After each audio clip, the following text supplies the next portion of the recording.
Good evening students.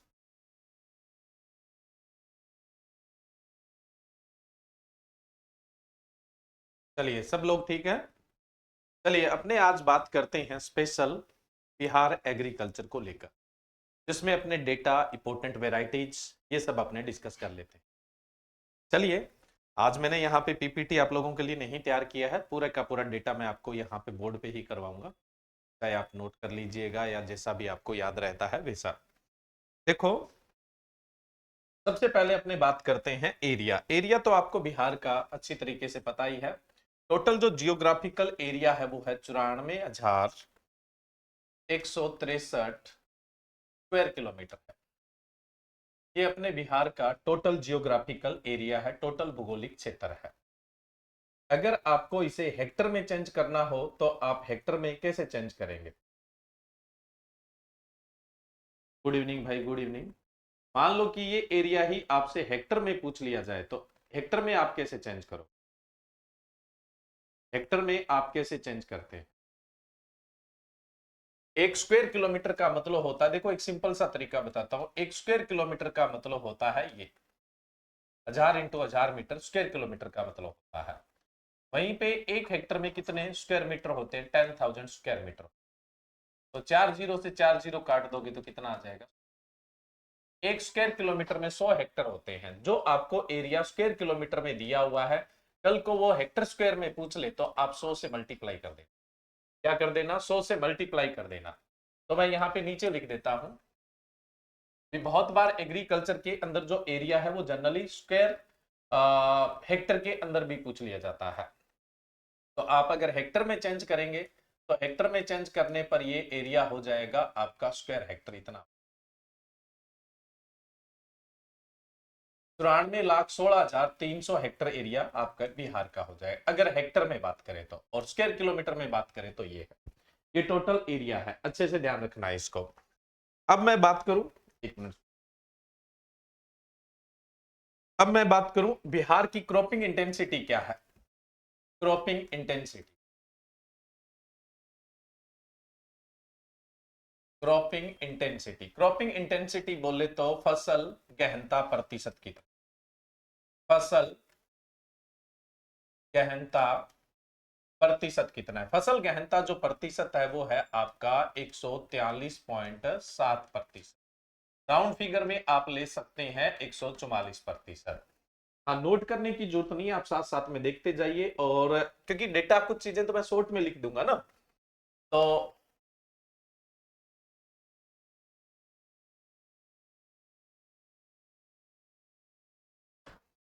मैं ये जो पीडीएफ बना दूंगा इसकी, ये पीडीएफ मैं अपने टेलीग्राम पे डाल दूंगा, तो वहां से आप इसको डाउनलोड कर लेना चाहिए। क्रॉपिंग इंटेंसिटी है वो कितनी है? 143.7, या जिसको हम 144% है वो बोल देते हैं। ठीक है, नेक्स्ट अपने बात करें इसमें से जो टोटल एरिया है बिहार का, टोटल जो जियोग्राफिकल एरिया है, टोटल जो भौगोलिक क्षेत्र है, उसमें से नेट सोवन एरिया कितना?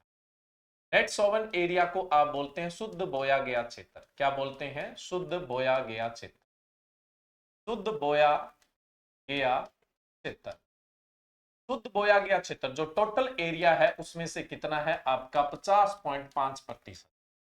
कितना है? 50.5% है। ये टोटल आपका शुद्ध बोया गया क्षेत्र है। ठीक है, बिहार के अंदर एग्रीकल्चर, बिहार की जो जीडीपी है, टोटल जो जीडीपी है, उस जीडीपी में एग्रीकल्चर का कंट्रीब्यूशन कितना है? बिहार की जीडीपी में एग्रीकल्चर का कंट्रीब्यूशन कितना है?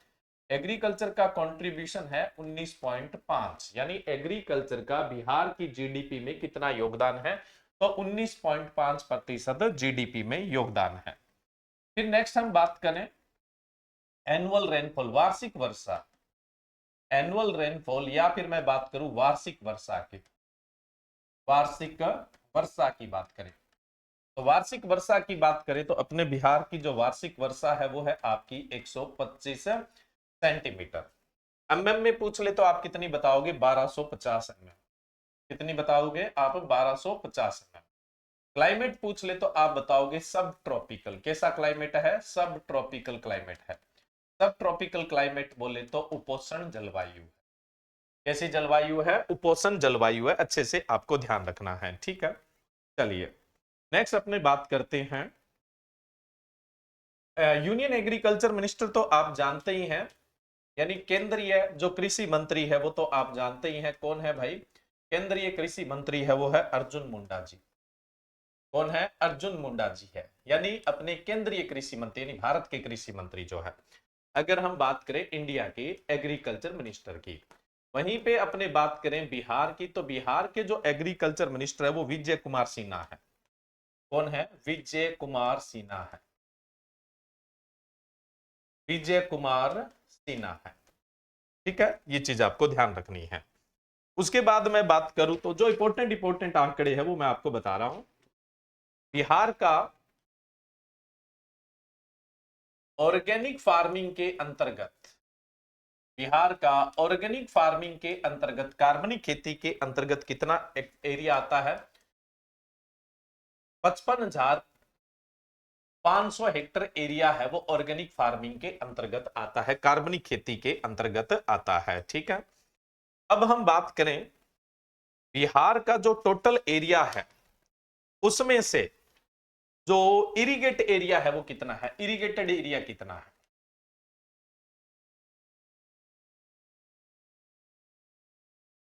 बिहार में तो भाई नदियों का जाल है, आप जानते ही हैं, तो सिंचित क्षेत्र कितना है? बिहार में जो टोटल एरिया है उसका सिंचित एरिया कितना है? इरिगेशन एरिया, इरिगेटेड एरिया कितना है? आप में से कोई बता सकता है? देखो डेटा कॉन्सेप्चुअल नहीं होता है, डेटा तैयार करना पड़ता है ना। तो इरिगेटेड एरिया है वो कितना है? बिहार का टोटल जो कल्टीवेटेड एरिया है उसका 61%, 61% है वो इरिगेटेड है, यानी अच्छा है। इरिगेटेड है वो 61% एरिया है।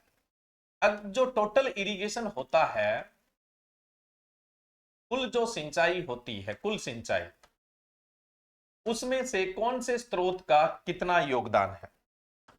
कौन से सोर्स का कौन कितना योगदान है? सबसे पहले तो आप लोगों को पता होगा बिहार में जो सबसे ज्यादा सिंचाई होती है वो ट्यूबवेल से होती है।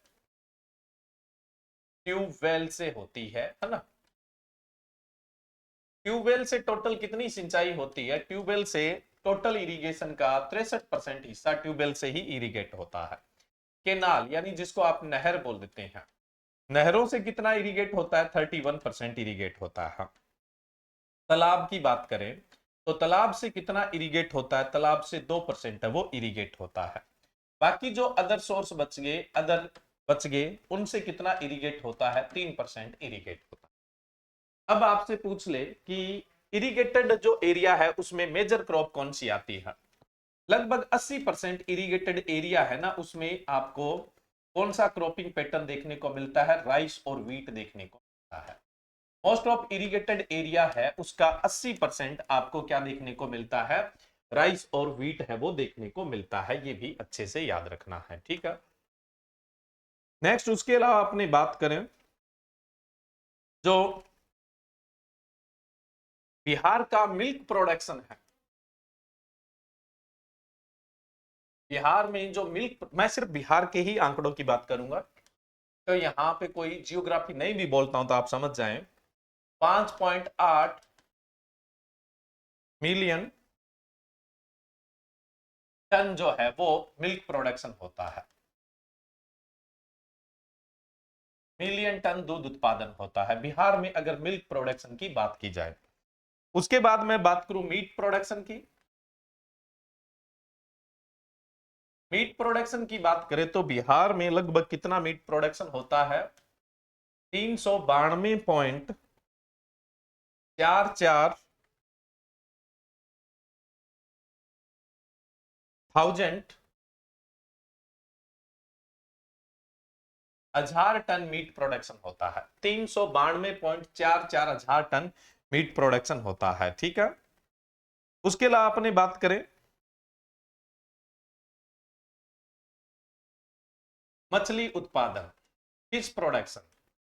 अगर मैं मछली उत्पादन की बात करूं तो मछली उत्पादन जो होता है वो होता है 7.64 लाख टन। अब कई जगह पे मेट्रिक टन लिखा होता है, मेट्रिक टन। देखो इस चीज से कंफ्यूज नहीं होना है, metric ton equal to ton लेके चल रहा है आपको। क्यों लेके चलना है? अब देखो लाख मेट्रिक टन लिख दे, 1000 मेट्रिक टन लिख दे, तो इससे आपको प्रभावित नहीं होना है, इससे आपको जरा भी प्रभावित नहीं होना है। क्यों नहीं होना है, इसका कारण बताता हूं मैं आपको। देखो ये टन पहले यूएसए में जहाजों के बैरल की इकाई थी 360 किलो, इसे राउंड फिगर में करने के लिए 1000 किलो करने के लिए मेट्रिक टन बोला जाने लगा। तो हम तो यहाँ पे टन का मतलब ही क्या समझते हैं, 1000 किलो ही समझते हैं। क्या समझते हैं? 1000 किलो ही समझते हैं। तो हमारे लिए टन और मेट्रिक टन बराबर है। अब जैसे मैंने यहाँ पे लिखा लाख टन, तो यहाँ पे मैं 7.46 लाख मेट्रिक टन लिख दूं तो वो ही बात है, प्रभावित नहीं होना है आपको। यहाँ पे भी 1000 टन लिखा है, 1000 मेट्रिक टन लिख दूं तो भी आपको इस बात से बिल्कुल भी प्रभावित नहीं होना है। क्लियर है स्टूडेंट यहाँ पे? चलिए नेक्स्ट अपने बात करें अंडा उत्पादन की, एग प्रोडक्शन की, अंडा उत्पादन की। देखो बिहार में जो अंडा उत्पादन है हाल फिलहाल में वो है 306 करोड़ अंडे संख्या में होते हैं, 306 करोड़। अगर कल को आप इसे मिलियन में लिखना चाहें तो 3060 मिलियन लिखेंगे। क्या लिखेंगे? 3060 मिलियन। और अगर कल को आप इसे बिलियन में लिखना चाहें, इसमें लिखना चाहें बिलियंस के अंदर लिखना चाहें तो बिलियंस, 1 मिलियन, 1 बिलियन में कितना मिलियन होता है? 1000 होता है। तो आप इसे क्या कर देंगे? 3.06। हालांकि इतना लिखने की जरूरत नहीं है, बस आप इतना लिखो, नहीं तो ज्यादा लफड़े में पड़ जाएंगे। तो अंडा उत्पादन, एग प्रोडक्शन है 306 करोड़, या फिर मिलियन में ये संख्या में होंगे अंडे, ठीक है। तो 3060 मिलियन है वो अंडा उत्पादन होगा। तो ये एग प्रोडक्शन की बात हो गई, मिल्क प्रोडक्शन की बात हो गई, मीट प्रोडक्शन की बात हो गई, मछली उत्पादन की होगी और अंडा उत्पादन की बात होगी, ठीक है। ये करंट आंकड़ों के हिसाब से अपनी बात है वो करते जा रहे हैं, ठीक है। नेक्स्ट अपने बात करें, आगे बढ़े इससे पहले, हाँ चलिए हम बात कर लेते हैं बिहार की भारत में स्थिति, बिहार की भारत के अंदर स्थिति की बात कर लेते हैं। थोड़ा सा डेटा तैयार करने में समय लग जाता है क्योंकि स्टेट की भी रिपोर्ट देखनी पड़ती है और सेंटर की भी रिपोर्ट है वो आपको देखनी पड़ती है, तब जाके आप फाइनली डिसाइड कर पाते हैं कि क्या स्थिति।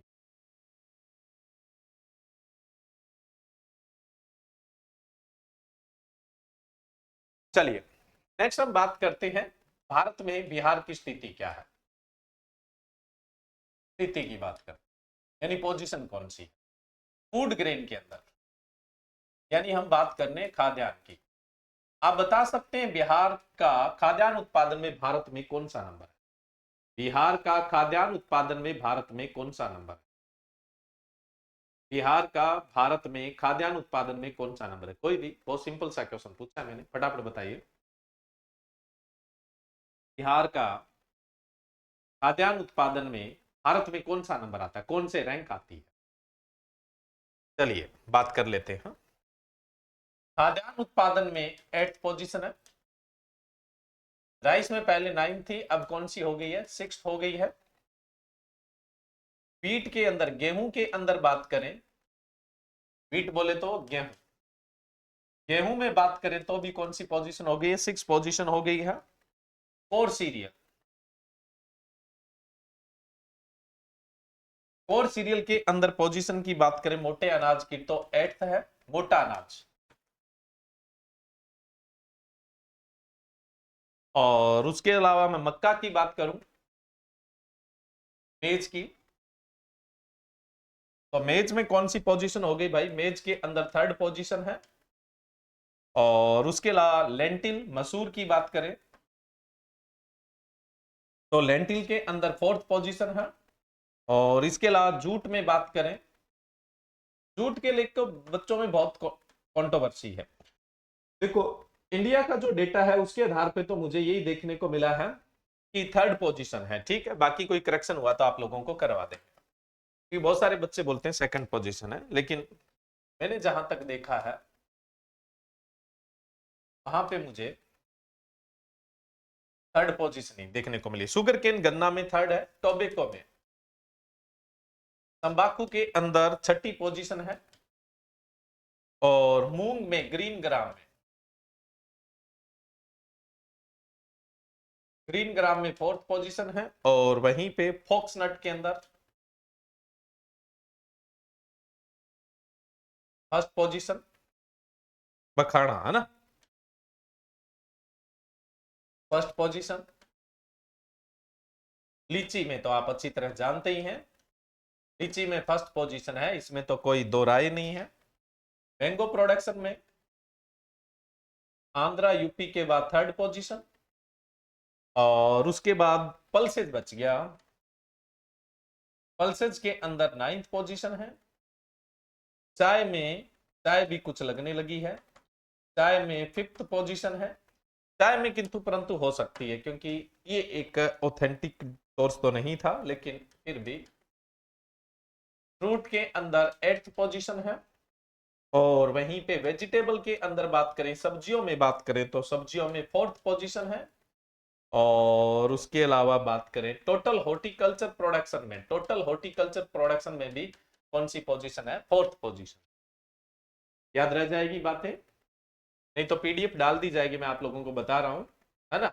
लेकिन अब कोई नया बंदा देखेगा पीडीएफ, उसके तो नहीं समझ में आएगी, क्योंकि पता ही नहीं होगा ना कहां पे क्या लिख रहा हूं मैं। चलिए नेक्स्ट, अब सबसे पहले अपनी बात कर लेते हैं कुछ हॉर्टिकल्चर डेटा की, फिर एग्रोनॉमी डेटा पे आएंगे। हॉर्टिकल्चर डेटा की अगर अपने बात करें तो हॉर्टिकल्चर डेटा में देखा जाए तो हॉर्टिकल्चर के अंतर्गत बात बिहार की हो रही है ना, कहीं और की बात नहीं हो रही है। अगर हॉर्टिकल्चर डेटा की बात करें तो बिहार में हॉर्टिकल्चर के अंतर्गत एरिया है जी आपका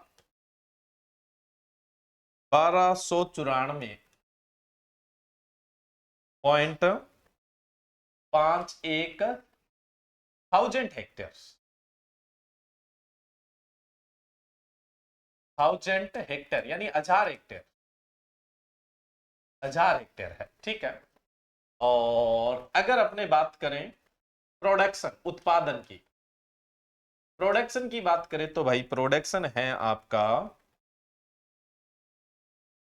22,958.49 हजार मेट्रिक टन लिख लो चाहे टन लिख लो, वो मैंने पीछे आपको क्लियर कर दिया, मेट्रिक टन, ठीक है। अब इसमें से पर्टिकुलर हम बात कर लें, ये तो टोटल हॉर्टी का एरिया हो गया। अब हम बात करते हैं सिर्फ फ्रूट की। किसकी बात करते हैं? सिर्फ फ्रूट की बात करते हैं।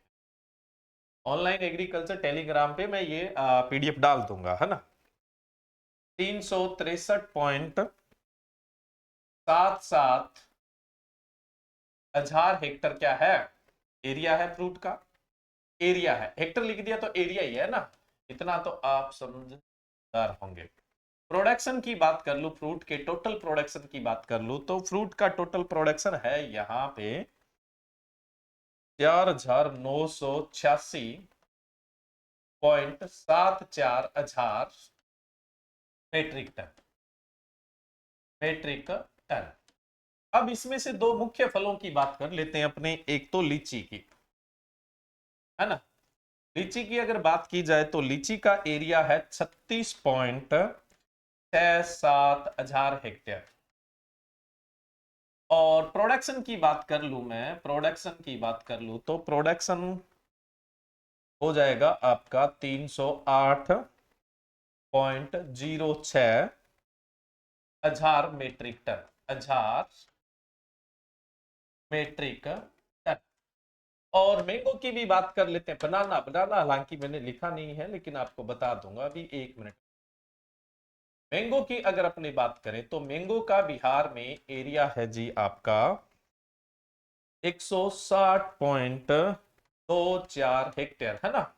और जो प्रोडक्शन है वो है जी आपका 1549.97। ये ऊपर वाला 1000 हेक्टेयर एरिया है ना, ध्यान रखना, एरिया 1000 हेक्टेयर में, 1000 हेक्टेयर।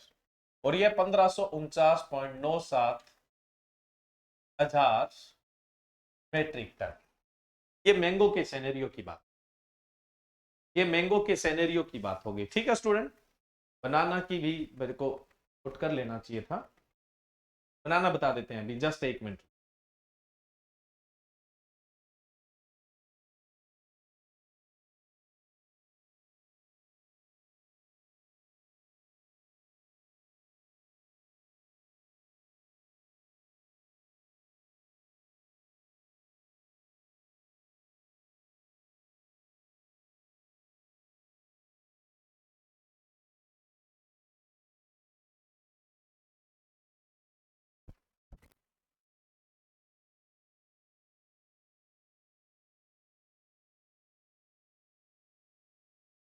जस्ट एक मिनट,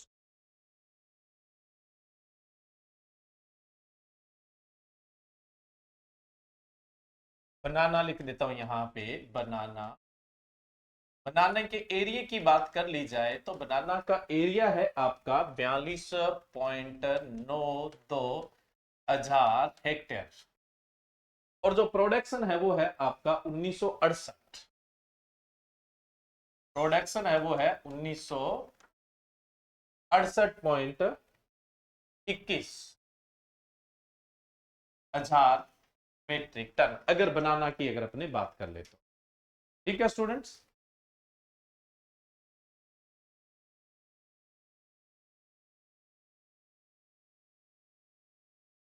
चलिए, अब एक चीज हमेशा ध्यान रखिएगा कि आपसे पूछ ले कि बिहार में फ्रूट के अंडर में सबसे ज्यादा एरिया किसका है, फ्रूट के अंडर में सबसे ज्यादा एरिया किसका है, फ्रूट में सबसे ज्यादा एरिया किसका है, फ्रूट में सबसे ज्यादा बिहार में देखें तो एरिया सबसे ज्यादा भाई मैंगो का ही है, एरिया सबसे ज्यादा मैंगो का है, और प्रोडक्शन है वो सबसे ज्यादा किसका है, बनाना का। प्रोडक्शन किसका है, बनाना का। बिहार में टोटल की बात करनी, बिहार में टोटल की अगर बात की जाए तो टोटल जो फ्रूट का है वो एरिया सबसे ज्यादा किसका है, मैंगो का है, और प्रोडक्शन सबसे ज्यादा किसका है, बनाना का है। टोटल फ्रूट प्रोडक्शन देखा जाए तो सबसे ज्यादा बनाना का, एरिया है वो सबसे ज्यादा किसका है, मैंगो का है।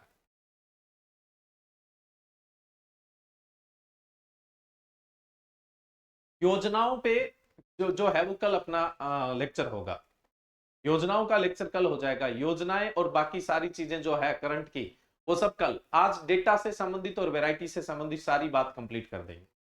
डेटा और वैरायटी की बातें आज सारी कंप्लीट हो जाएगी, कल योजनाओं की बात कंप्लीट हो जाएगी, इसमें बिहार कृषि आपका कंप्लीट हो जाएगा। ठीक है, चलिए, तो ये बात हो गई थी यहाँ पे हॉर्टिकल्चर का, तो ये एरिया था, ये फ्रूट का था जिसमें लीची का भी बता दिए, मैंगो का, बनाना का, और एरिया बिहार में सबसे ज्यादा किसका है, फ्रूट के अंतर्गत एरिया मैंगो का है, और प्रोडक्शन है वो सबसे ज्यादा किसका है, बनाना का है। क्लियर है स्टूडेंट। चलिए, नेक्स्ट अपने बात करते हैं यहाँ पे अब वेजिटेबल की। किसकी बात करें, वेजिटेबल की बात करें। तो देखिए स्टूडेंट, अगर वेजिटेबल की बात की जाए तो वेजिटेबल का जो एरिया है वो है 904.56 हेक्टेयर। वेजिटेबल का जो एरिया है, 1000 हेक्टेयर लिखना था ना, 1000 हेक्टेयर, 1000 हेक्टेयर एरिया है, एरिया की बात करें तो। और वहीं पे हम प्रोडक्शन की बात करें तो, प्रोडक्शन की बात करें तो वेजिटेबल का जो प्रोडक्शन है वो है 17,855.39 मेट्रिक टन है वो प्रोडक्शन है। ठीक है, ये सब्जियों का टोटल आपका एरिया और प्रोडक्शन। अब अपने बात करें कि बिहार में सबसे ज्यादा वेजिटेबल के अंडर में एरिया कौन सी वेजिटेबल का है।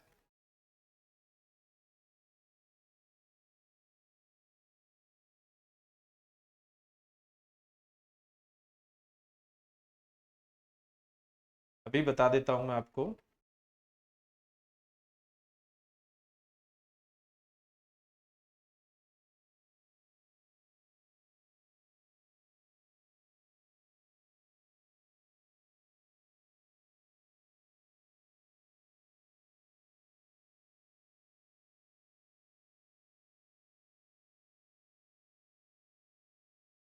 बिहार में जो सबसे ज्यादा एरिया वेजिटेबल के अंडर में आता है वो पोटैटो के अंडर में आता है।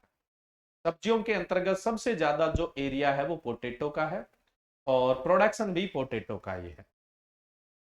प्रोडक्शन भी किसका है, पोटैटो का है। एरिया में भी लीडिंग,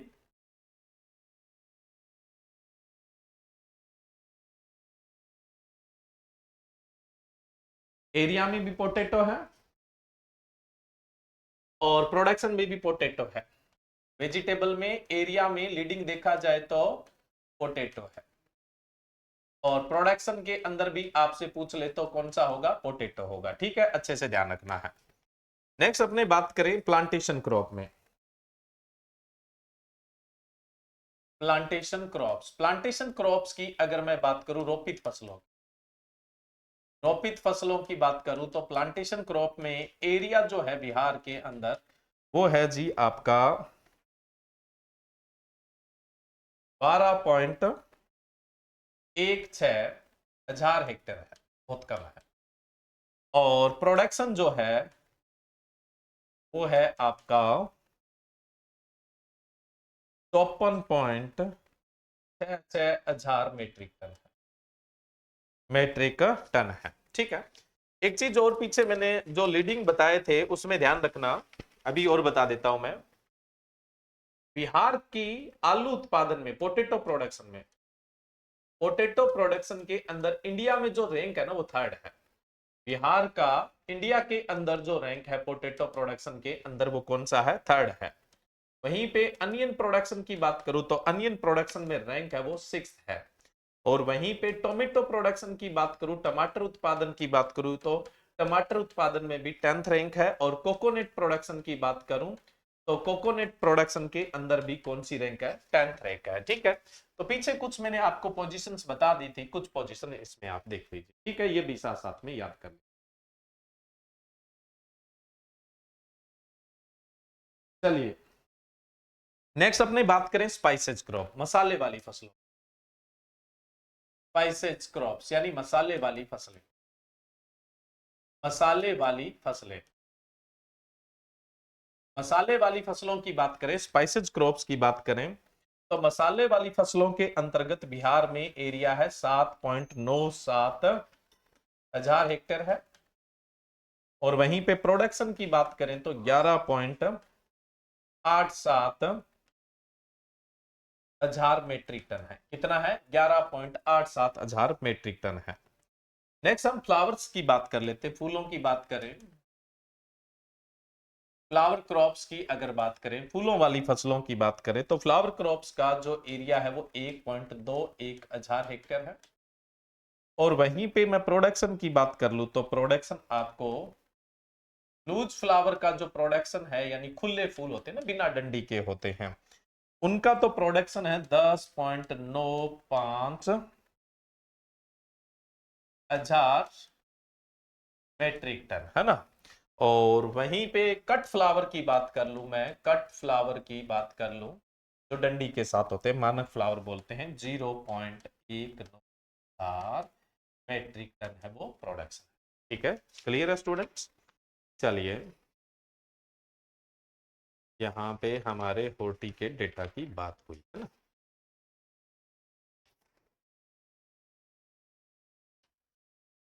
चलिए नेक्स्ट अपने बात करते हैं अब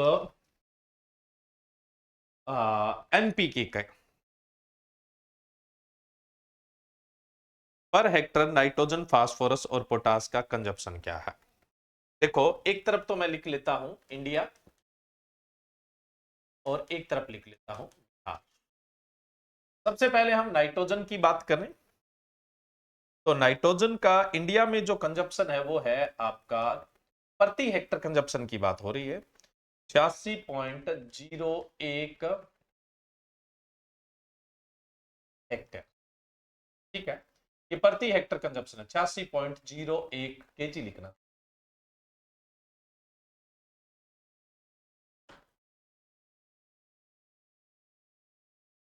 और अगर बिहार का ये देखें नाइट्रोजन का, तो बिहार में नाइट्रोजन का कंजप्शन है 136.42 किलो पर हेक्टेयर।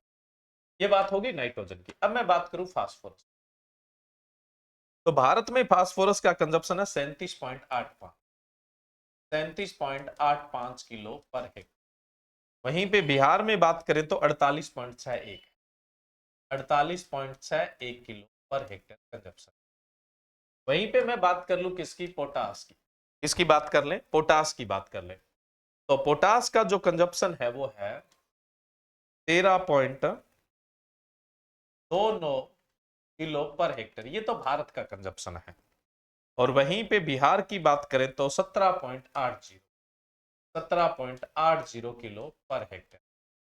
वहीं पे अब हम टोटल की बात कर लें, किसकी बात कर लें, टोटल की, है ना, टोटल कंजप्शन की तीनों का मिला के। तो इंडिया का एवरेज टोटल कंजप्शन है आपका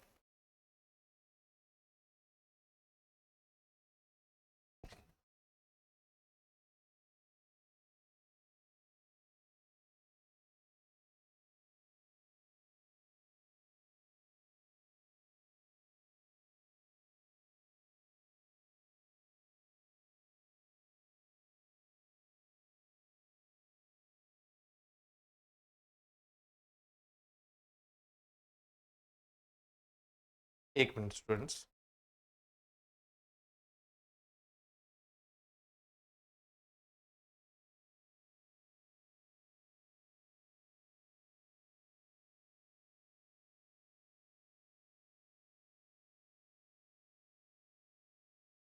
बिहार का तो है 202.83,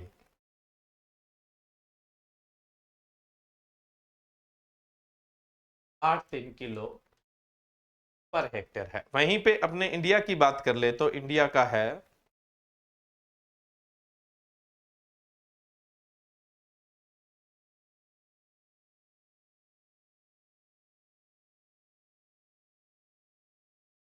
137.15।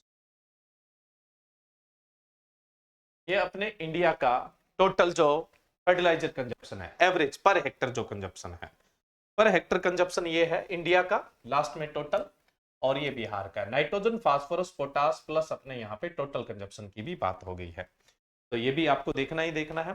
नेक्स्ट अपने बात करें, अगला है, एक चीज और ध्यान रहे, बिहार का भारत में फर्टिलाइजर कंजप्शन में कौन सा पोजीशन है? चौथा पोजीशन। एक नंबर पे पौंडुचेरी आप अच्छी तरह से जानते हैं, 2 नंबर पे पंजाब है, 3 नंबर पे हरियाणा है और चौथे पे वो बिहार है। 1 नंबर पे पौंडुचेरी है, 2 नंबर पे पंजाब है, 3 नंबर पे हरियाणा है और चौथे नंबर पे बिहार है।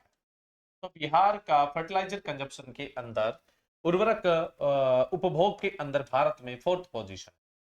उर्वरक उपभोग के अंदर कौन सी पोजीशन है? 4th पोजीशन है। ठीक है, चलिए नेक्स्ट अपने बात करते हैं अब प्रोडक्शन में। देखो, एक तो हम प्रोडक्शन की बात करेंगे 2021-22 की, 2021-22 की, ठीक है, और एक हम बात करेंगे 2020 की। देखो ऐसा क्यों है, क्योंकि अभी छत्तीसगढ़ के अंदर अगर आपको पता हो तो छत्तीसगढ़ के अंदर क्या किया गया, 2020-21 का डेटा पूछ लिया गया था, स्पेशल उन्होंने मेंशन कर दिया था, स्पेशल मेंशन कर दिया था कि डेटा कब का आएगा, कब का बताना आपको, 2020-21 का बताना है।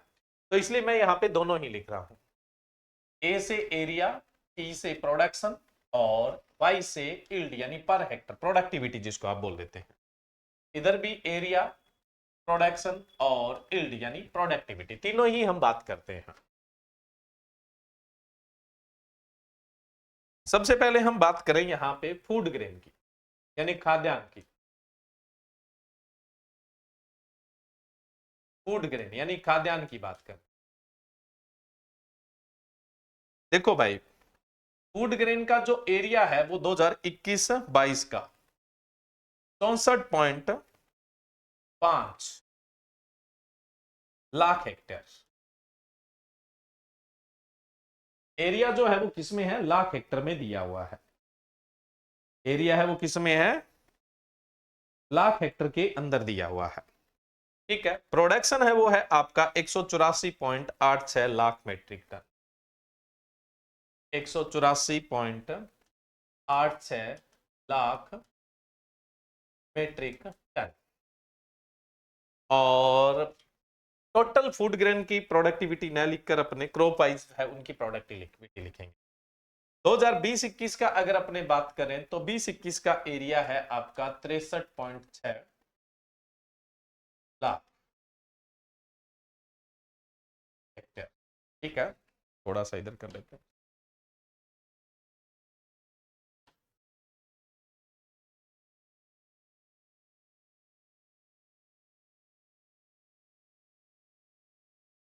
और जो प्रोडक्शन है वो है 153.8 लाख मेट्रिक टन और इल्ड है वो है 2419 पर हेक्टर।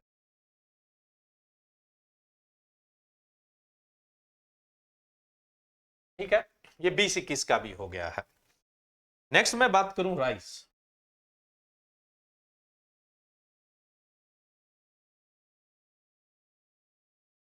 राइस की बात करें तो देखो, राइस तो सबसे मेन फूड ग्रेन है बिहार के लिए, सबसे मेन फूड ग्रेन यानी सबसे मेन स्टेबल जो क्रॉप है वो राइस है, उसके बाद व्हीट है। तो इसका एरिया है 36.0 लाख हेक्टेयर यानी 36 lakh hectare.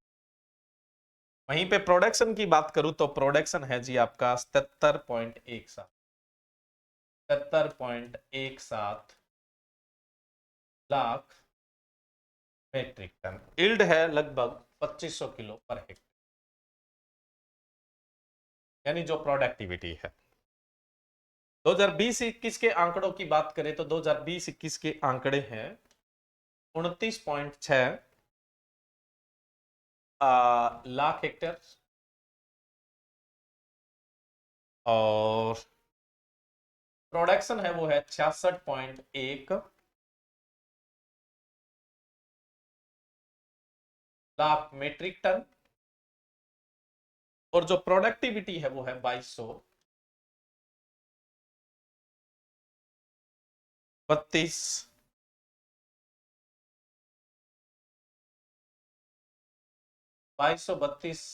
Kilo per hectare. ठीक है, ये बात होगी राइस के लिए। अब नेक्स्ट अपने बात करते हैं वीट के लिए, गेहूं के लिए।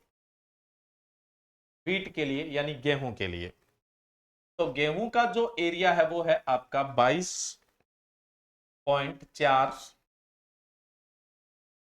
लाख हेक्टेयर और जो प्रोडक्शन है वो है 68.89 लाख मेट्रिक टन और जो प्रोडक्टिविटी है वो है 3080 किलो पर हेक्टेयर। वहीं पे अपने बात करें 2020-21 की तो एरिया है आपका 22.2 lakh hectare,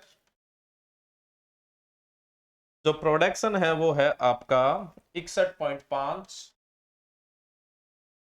lakh metric ton और जो प्रोडक्टिविटी है वो 2767 केजी पर हेक्टेयर। नेक्स्ट अपने बात करें मोटा अनाज कोर सीरियल की, तो कोर सीरियल की अगर बात की जाए मोटे अनाज की तो एरिया 6.8 लाख हेक्टेयर और जो प्रोडक्शन है वो है आपका 25.4 लाख मेट्रिक टन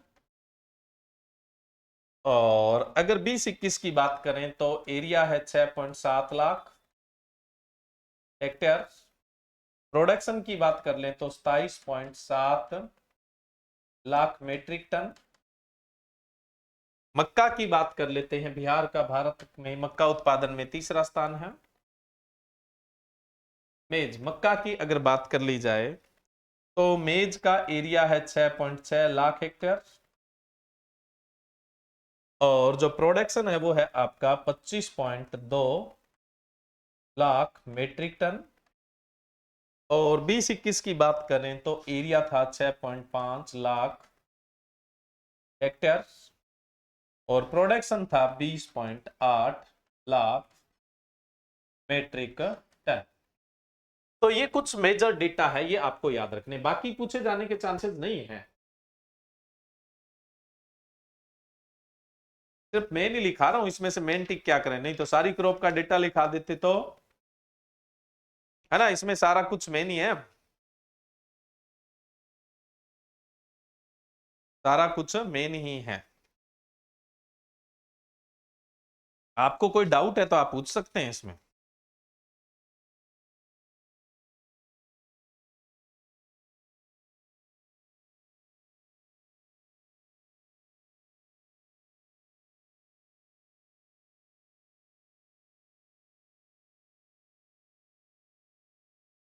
चलिए, एक टारगेट है वो पूछा जा सकता है फोर्थ रोड मैप का ना, जो डेटा मेजर है वो ही करवाएं आप लोगों को।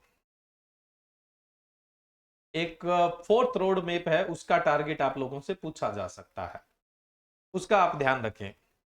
देखो, भारत की जो राष्ट्रपति द्रौपदी मुर्मू है, उसने पटना में बिहार में चौथा रोड मैप जारी किया था और चौथा रोड मैप जो है उसका जो टारगेट है वो है 2023 से 28 का रोड मैप, यानी कहने का मतलब इन 5 सालों का क्या प्लान है।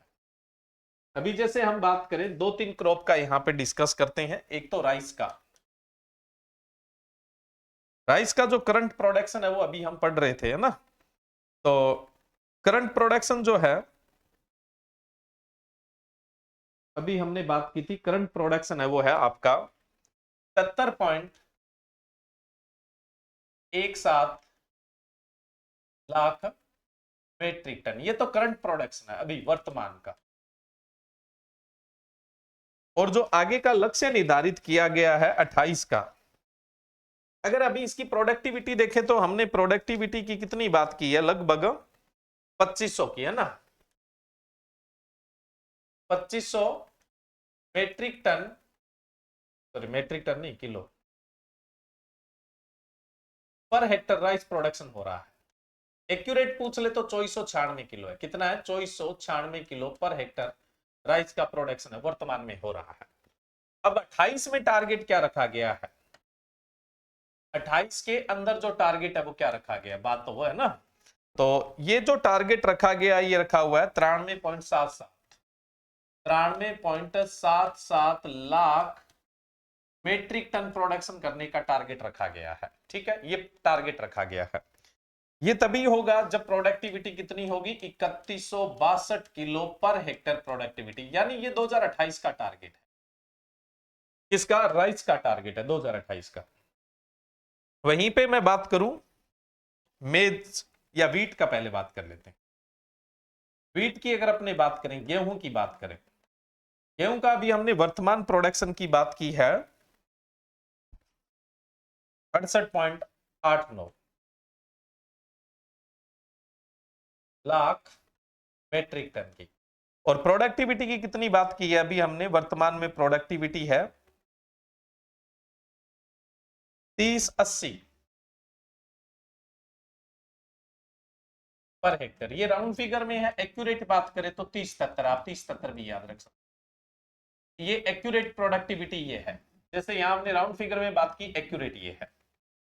अब ये जो प्रोडक्शन है इसको कहां तक पहुंचाने का टारगेट है? इसको पहुंचाने का टारगेट है 77.39 लाख मेट्रिक टन पहुंचाने का टारगेट है। और ये टारगेट तभी पूरा होगा जब प्रोडक्टिविटी कितनी होगी, 3396, 3396 केजी पर हेक्टर की प्रोडक्टिविटी होगी, तब ये टारगेट है वो आपका पूरा होगा। ऐसा ही हम मेज की बात कर लेते हैं, मक्का की। मेज का जो वर्तमान में प्रोडक्शन है वो है आपका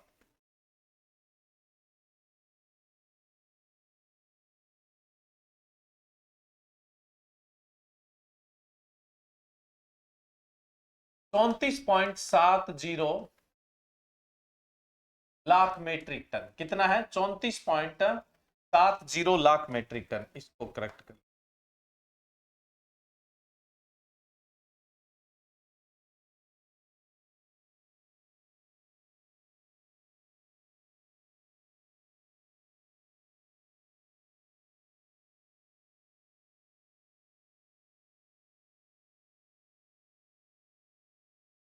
ये प्रोडक्शन थोड़ा सा करेक्ट कर लेना, ठीक है। और तो ठीक है। तो मेज का है 34.7 लाख मेट्रिक टन और प्रोडक्टिविटी है मेज की अभी 5236 किलो। खूब है भाई, है ना, 5236 किलो है। अब इसे 2028 में कितना अचीव करना है, बात ये। 2028 में इसे अचीव करना है 4339 या 43.39 लाख। लाख में ही चल रहा है तो लाख में ही बात करते हैं, लाख मेट्रिक टन का टारगेट है। और ये टारगेट तब पूरा होगा जब प्रोडक्टिविटी कितनी आ जाएगी, 6529 किलो पर हेक्टर की प्रोडक्टिविटी, तब ये टारगेट तय होगा। ठीक है, तो ये कुछ पाइपलाइन में फोर्थ पाइपलाइन जो है उसके अंदर का डेटा है वो दिया हुआ है। टारगेट आपसे पूछ ले, टारगेट क्या रखा हुआ है। फ्रूट का भी टारगेट लिया है, फ्रूट की भी अपने बात कर ही लेते हैं।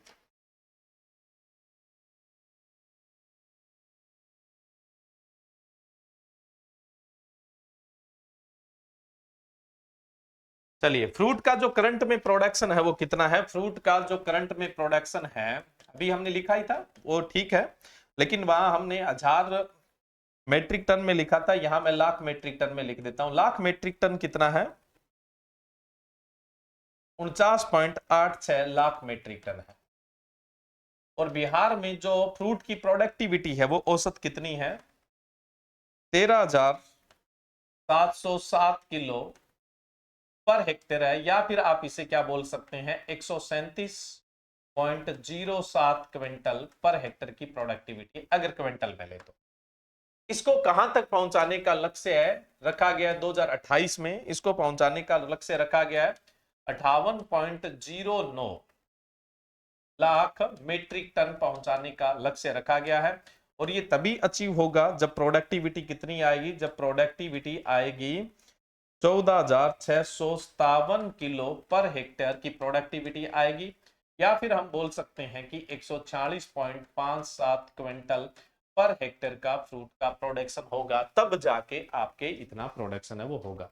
तो ये फोर्थ पाइपलाइन के अंदर रखा गया टारगेट है, फोर्थ पाइपलाइन के अंदर रखा गया टारगेट है। क्लियर है स्टूडेंट्स? चलिए अब अपने बात करें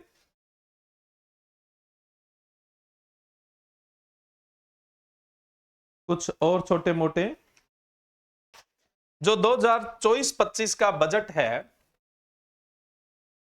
2024-25 का बजट है, उसमें एग्रीकल्चर और एलाइड एक्टिविटी के लिए जो बजट रखा गया वो 7,943 करोड़ रखा गया।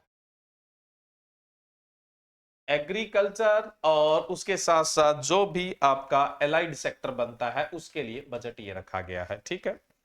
और इरिगेशन और फ्लड कंट्रोल के लिए, बिहार में फ्लड की प्रॉब्लम है ना, इरिगेशन और कहीं ना कहीं हम बात करें फ्लड कंट्रोल की, तो इनके लिए जो 2024-25 का जो बजट रखा गया है वो रखा गया 5,388 करोड़, है ना, जो जनता के हित में खर्च करना है, लेकिन खर्च इधर उधर हो जाता है, वो तो अब देखो अपनी क्या गलती। चलिए अब देखो स्टूडेंट्स, अब कुछ हम बिहार की जो लोकल वेराइटीज है उनकी बात कर लेते हैं। सबसे पहले हम चलते हैं मक्का की वेराइटी की, इसकी ओर चलते हैं, अपने मक्का की वेराइटी की ओर चलते हैं जो बिहार में लगाई जाती है। सबसे पहले तो खरीफ सीजन की, बिहार में जो मक्का की बुआई होती है वो 25 मई से 15 जून के बीच में हो जाती है खरीफ की। मक्का की वेराइटियों की बात करते हैं, जो सर मक्का की जो वो वेराइटियां जो बिहार में ही स्पेशली लगाई जाती है, जो बिहार का जनरली पैकेज एंड प्रैक्टिस आता है उसके अंदर जो मेंशन वेराइटीज है, क्योंकि वो आप लोगों से पूछी जा सकती है। बिहार के पैकेज एंड प्रैक्टिस के अंदर जो मेंशन वेराइटी है ना, उन्हीं की मैं बात कर रहा हूं यहाँ पे, ठीक है। सबसे पहले मक्का देखो, आपको ही पता है भारत में सबसे ज्यादा शीतकालीन मक्का या विंटर मक्का या रबी मक्का है वो कहाँ लगाया जाता है? बिहार में लगाया जाता है। इसलिए हमें खरीफ और रबी दोनों मक्का की बात करनी है। खरीफ में जो बिहार में सोविंग होती है वो 25 मई से लेकर 15 जून तक होती है। 25 मई से लेकर 15 जून तक है वो क्या है, मक्का की बुआई है वो हो जाती है खरीफ के लिए। अब खरीफ की वेराइटियां आप साथ साथ में नोट कर लेना, शक्तिमान 1 है, शक्तिमान 2 है, शक्तिमान फर्स्ट है, जो सिर्फ बिहार के लिए शक्तिमान फर्स्ट है, शक्तिमान 2 है, और उसके लिए उषा अगात शंकर मक्का 3 है, उषा अगात शंकर मक्का 3 है, बिल्कुल पीडीएफ डाल देंगे। उसके अलावा गंगा 11 है। देखो भाई, ये जो अपने प्रैक्टिस पैकेज एंड प्रैक्टिस में दी हुई है उसी की अपने बात कर रहे हैं। नेक्स्ट स्वान है और देवी की है, स्वान है और देव की है, स्वान है और देव की है। अब देखो ये जो वेराइटी मैंने यहाँ पे खरीफ की मेंशन की है, इसमें जो स्वान है वो तो है हाइब्रिड, और देव की भी हाइब्रिड है, सॉरी हाइब्रिड नहीं संकुल है। और ऊपर वाली जो वेराइटियां हैं वो कौन सी है? ऊपर वाली जो वेराइटियां हैं वो सारी की सारी हाइब्रिड। ऊपर की जो सारी वेराइटी है वो सारी की सारी क्या है? हाइब्रिड है। जस्ट एक मिनट।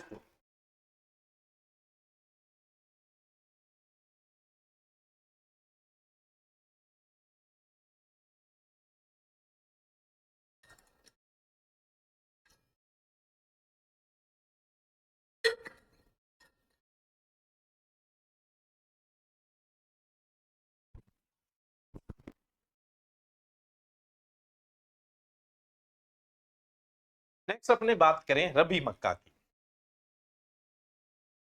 रबी मक्का की बात करें तो रबी मक्का, रबी सीजन के मक्का की बात करें तो ये आपका लगाया जाता है रबी मक्का बिहार में 15 अक्टूबर से 20 नवंबर। 15 अक्टूबर से 20 नवंबर को ये मक्का है वो लगाया जाता है। ठीक है, इसमें आपकी वेराइटियां आ जाती है शक्तिमान 1 2 3 4। शक्तिमान 1 भी सर के,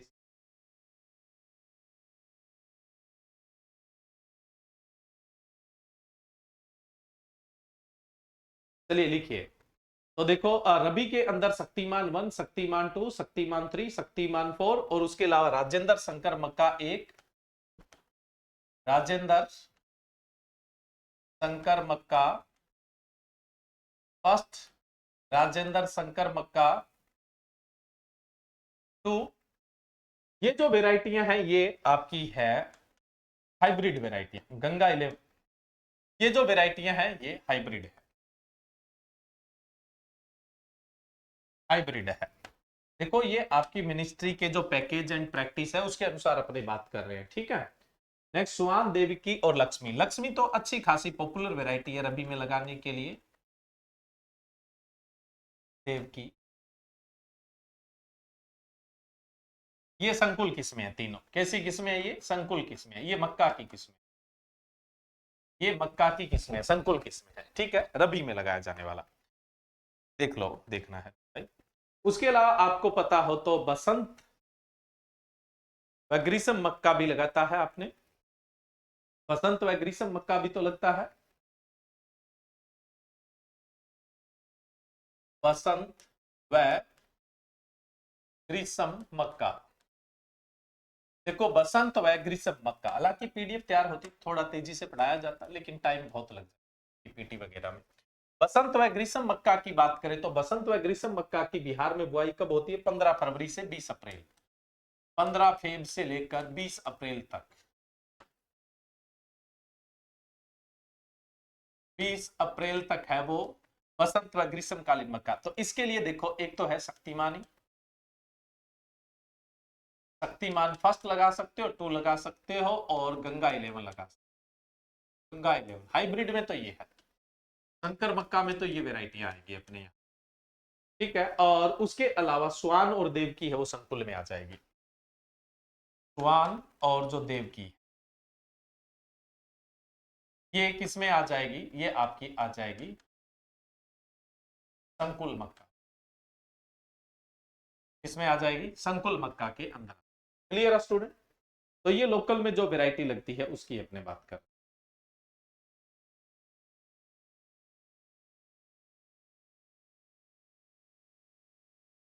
चलिए नेक्स्ट अपने बात कर लेते हैं यहां पे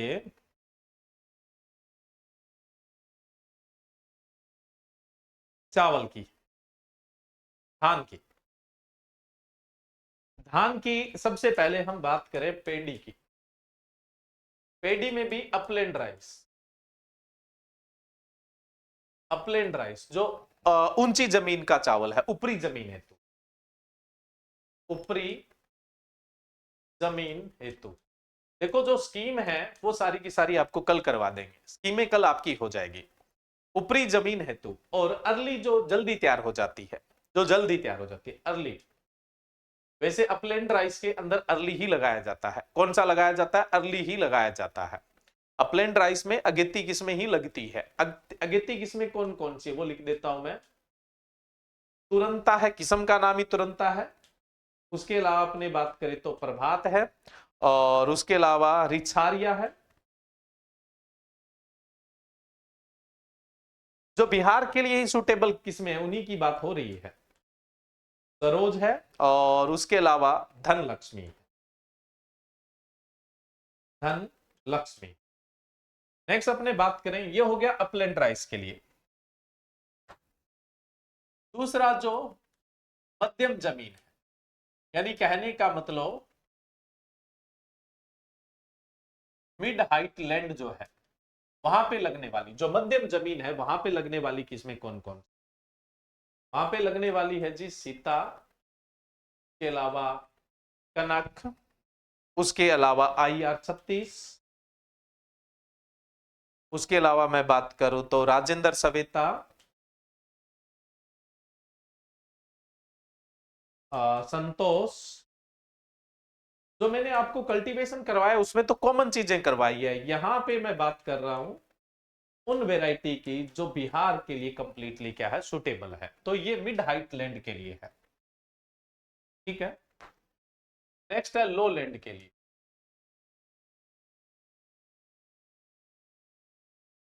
निचली भूमि के लिए, निचली भूमि के लिए, लो लैंड के लिए। अब देखो लो लैंड के लिए अगर अपनी बात करें, देखो लो लैंड में लेट वेराइटियां लगती है हमेशा। लो लैंड में कौन सी वेराइटियां लगती है, लेट किस्में लगती है। और जो अपलैंड है उसमें अर्ली। जो मिड लैंड है उसके अंदर कौन सी लगती है, जो मिड सीजन वेराइटी होती है, जो मिड सीजन वेराइटी होती है। देखो उसमें एचजीटीए में तो बहुत सारा सिलेबस आपका अलग भी होगा, लेकिन उसमें आपको 50% है वो कंसेशन मिल जाएगा भाई नीतीश कुमार जी। अब देखो लो लैंड के लिए कौन सी है, राजश्री, और उसके अलावा सत्यम किशोरी, सत्यम है, किशोरी है, संकुतला है, और उसके अलावा राजेंद्र मैसूरी एक है।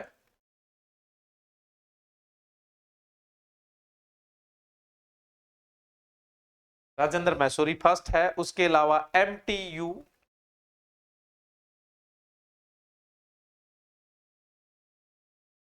7029 है, और उसके अलावा BPT 5204 है।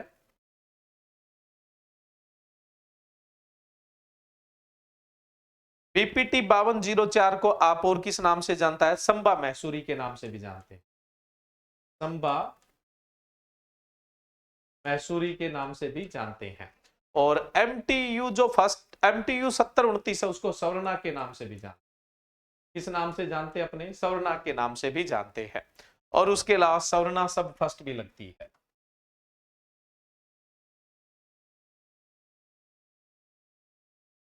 सवर्णा सब फर्स्ट भी लगती है।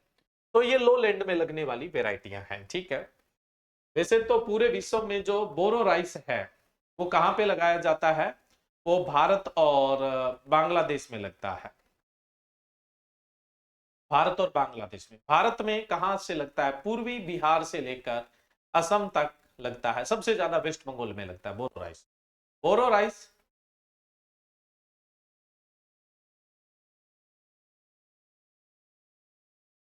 इसमें नहीं पढ़ाएंगे भाई। चलिए अब हम बात कर रहे थे किसकी, बोरो राइस। अरे ये मैं PDF डाल दूंगा, छूट जाएगा तो कोई, थोड़ा ध्यान रखो बस। बोरो राइस है वो सबसे ज्यादा वेस्ट बंगाल में लगता है, और वैसे पूर्वी बिहार से लेकर असम तक आपको देखने को मिलता है। बोरो राइस में आपकी वैरायटी लगती है गौतम, प्रभात और रिछारिया। बोरो राइस में आपकी वैरायटी लगती है गौतम, प्रभात और रिछारिया, ठीक है। उसके अलावा हम बात करें गहरे पानी हेतु, डीप वाटर, 1 मीटर गहराई पानी तक, डीप वाटर की बात करें, यानी बहुत ज्यादा पानी खड़ा रह जाए, वहां पे चावल की कौन सी वैरायटी है वो लगती है, डीप वाटर यानी गहरे पानी में। सुधा, जानकी और वेदेही, सुधा, जानकी और वेदेही, ये वैरायटियां डीप वाटर में लगने वाली वैरायटियां। नेक्स्ट हम बात करें सुगंधित धान यानी एरोमेटिक राइस, या जिसको हम क्या बोल देते हैं,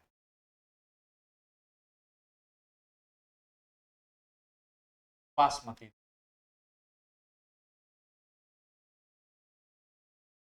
एरोमेटिक राइस की वैरायटियों की बात करें, सुगंधित धान या बासमती राइस, है ना, इसकी कौन कौन सी वैरायटियां लगती है। टाइप 3 वैरायटी का नाम है, PR9 ये भी वैरायटी का नाम है, कामिनी। उसके अलावा मैं बात करूं राजेंद्र सुहासिनी,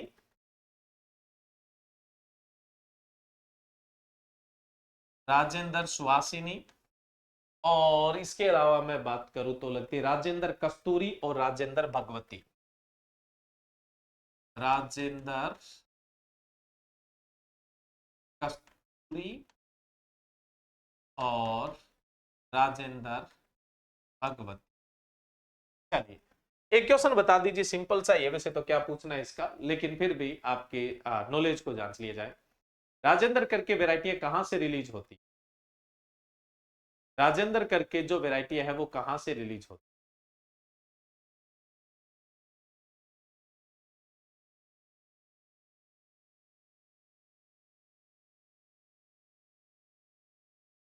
चलिए अब देखो भाई, कुछ अदर हाइब्रिड वैरायटियों की बात कर ले।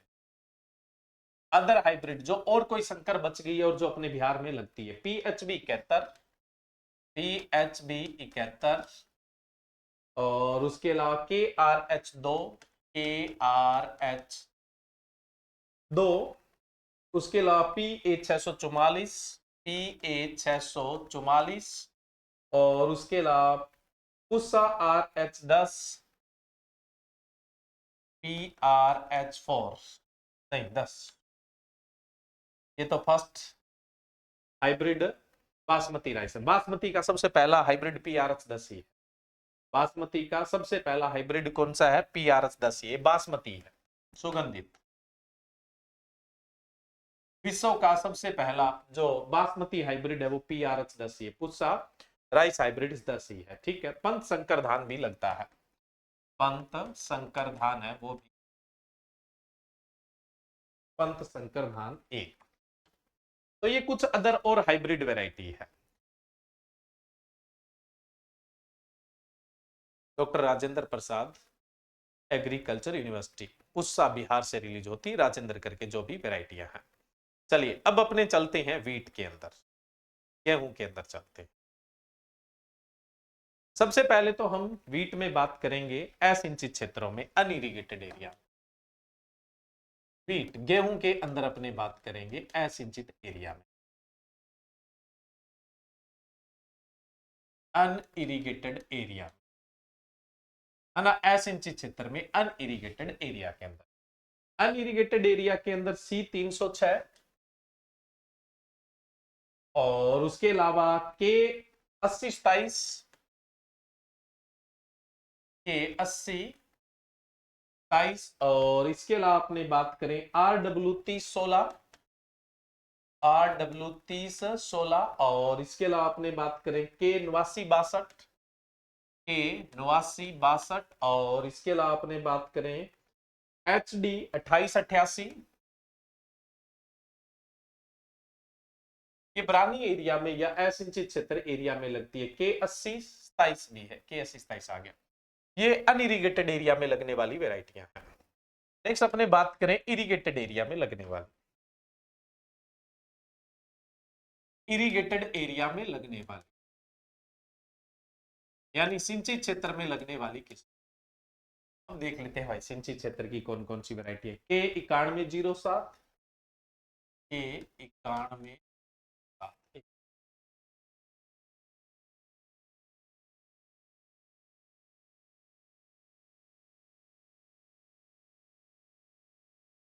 K99, सॉरी K9006, K307, ये बोले तो करनाल PBW343, PBW343, PBW443, ये पंजाब से निकलती है, पंजाब वीट बोल, PBW443, और K8804, K8804, और उसके अलावा HD2733, HD2733, और इसके अलावा आपकी हो जाएगी HUW468, HUW468। और भी कुछ वैरायटियां इरिगेटेड एरिया के लिख लेते हैं, क्योंकि राइस के बाद सबसे ज्यादा गेहूं ही होता है, और गेहूं अच्छा ही होता है अपने बिहार में। HP 1731, HP 1761, और इसके अलावा अपने बात करें तो HD 2824,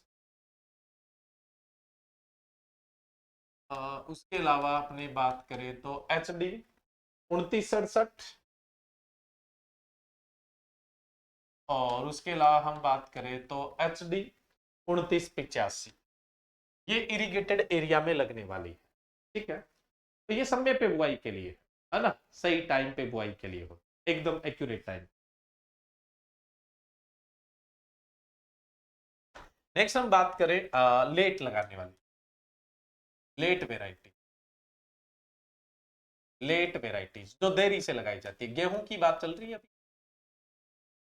लेट वेराइटीज की बात करें तो PBW 373, PBW PW 373,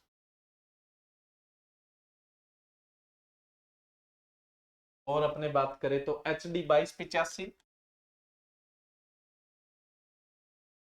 और अपने बात करें तो HD 2307 के बाद हम बात करें तो HD, ये लेट सॉविंग करने वाली है ना, HD 2329, और इसके अलावा हम बात करें तो HD 2643, इसके अलावा हम बात करें तो HD 2643, और अपने बात करें तो NW 1014, NW 2036, NW 2045, और इसके अलावा मैं बात करूं तो HUW में आ जाएगी 234, और इसके अलावा HP 1744, और इसके अलावा मैं बात करूं तो राज 3365, और इसके अलावा DBW 14, DBW है 14। ये कुछ लेट वेराइटीज है जो लेट सीजन में लगाई जाती है। तो जो 3 मेजर क्रॉप थी उनकी बात हो गई है। अब अपने बाकी जो फसलें हैं उनकी थोड़ी थोड़ी बात कर लेते हैं। उनकी तो बहुत ज्यादा वेराइटीज आपको नहीं देखनी पड़ेगी। चलिए नेक्स्ट अपने बात करते हैं जौ की कौन कौन सी वेराइटी है वो बिहार के लिए सुटेबल है। जौ की वेराइटियां सबसे ज्यादा इन्हें में थी, बाकी तो फसलों में नहीं हो। जौ के अंदर अगर अपने बात करें तो जो अनइरिगेटेड एरिया है, असिंचित क्षेत्र है, असिंचित क्षेत्र है या अनइरिगेटेड एरिया जिसे आप बोलते हैं, अनइरिगेटेड एरिया जिसको है। एक तो देखो रत्ना है, वो तो पूरे भारत में कहीं भी लगाई जा सकती है, रत्ना ना, के 125 है, और के 125 है, और आजाद पूरे भारत में कहीं भी लगाई जा सकती है। और इसके अलावा अपने बात करें तो BR31, ये अनइरिगेटेड एरिया के लिए है। इरिगेटेड एरिया के लिए हम बात कर ले, इरिगेटेड एरिया के लिए हम बात कर ले, सिंचित क्षेत्र के लिए बात कर ले, सिंचित क्षेत्र के लिए अगर अपने बात करें तो इसमें ज्योति आ जाएगी, और इसके अलावा DL36 आ जाएगा, DL36 आ जाएगा, और रंजीत आ जाएगा, और इसके अलावा अपने बात करें तो BR32 और रत्ना आ जाएगा, BR32 और रत्ना आ जाएगा। रत्ना तो आपको पता है इरिगेटेड और अनइरिगेटेड दोनों ही एरिया के लिए सुटेबल वेराइटी है। तो ये जो के लिए आपके बिहार में लगने वाली वेराइटीज। नेक्स्ट अगली अपने बात करें, लोकवन लगती है लेकिन जो मिनिस्ट्री है उसकी रिकमेंडेशन में नहीं। चलिए नेक्स्ट अपने बात कर लेते हैं वन बाय वन, जो मेन क्रॉप है आपकी उनको मैं लिखवा देता हूं यहां पे। चलिए, जैसे पंजाब में कोई पेपर आता है ना एडीओ वगैरह का, तो वहां उनके जो पैकेज एंड प्रैक्टिस है उसमें से क्वेश्चन बहुत देखने को। वैसे तो क्रॉप में तो आपको सारी वेराइटियां करवाई हुई है, ये जो आपकी मिनिस्ट्री है उसकी रिकमेंडेशन की बात हो रही है, क्रॉप में तो सारी करवा ही रहे हैं। तो वहां पंजाब में है तो उसमें अधिकांश क्वेश्चन पैकेज प्रैक्टिस से उठा लिए गए, तो पैकेज प्रैक्टिस की जो मुख्य बातें हैं वो तो आपको बता ही देना। राजेंद्र चना लगता है, उदय लगता है अपने यहाँ पे, पुस्सा 256, पूसा 256 लगता है। उसके अलावा अपने बात करें तो RAU 52, RAU 52 लगता है। KWR 108 लगता है, KWR 108 लगता है। और उसके अलावा पुस्सा 372। और उसके अलावा मैं बात करूं SG2। और उसके अलावा बात करूं तो BR 78, है ना। ये हो गई चने में, चने की जो बिहार में वैरायटियां लगती है। वहीं पे काबुली चना की बात करूं, काबुली चना की बात करूं तो काबुली चना की अपने यहाँ दो वेरायटी लग जाती है। एक तो पुस्सा 1003 और एक HK 94 134। पुस्सा 1003 और उसके अलावा लगती है अपने HK 94 134। ठीक है। चलिए, तो ये होगी चने की वैरायटी। नेक्स्ट अपने बात कर लेते हैं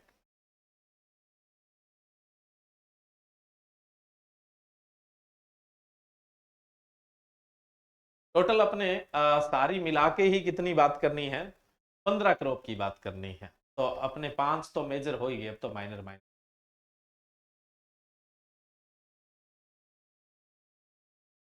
मसूर की बात कर लेते हैं।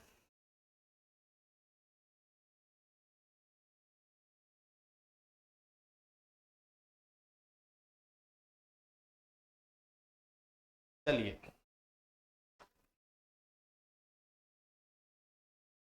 मैसूर की बात करें तो एक आ जाएगा आपका BR 25। उसके बाद आ जाएगा PL 406, PL 406। उसके अलावा मलिका, मलिका तो आपकी आम की भी किस्म है और उसको वैसे K 75 भी बोलते हैं। क्या बोलते हैं? K 75 भी बोलते हैं। उसके अलावा अरुणा, अरुण सॉरी अरुणा, अरुण। और इसके अलावा हम बात करें PL 639, PL 639। और इसके अलावा HUL 57, HUL 57। और इसके अलावा मैं बात करूं KLS 218, KLS 218। और उसके अलावा नरेंद्र मसूर वन है, नरेंद्र मसूर वन। ये आ गई मसूर की जो बिहार के लिए रिकमेंडेड वेराइटी है।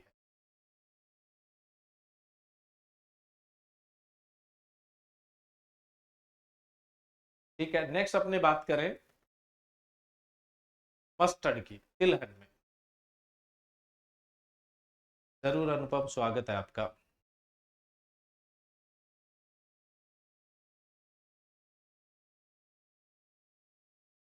एक मिनट स्टूडेंट्स।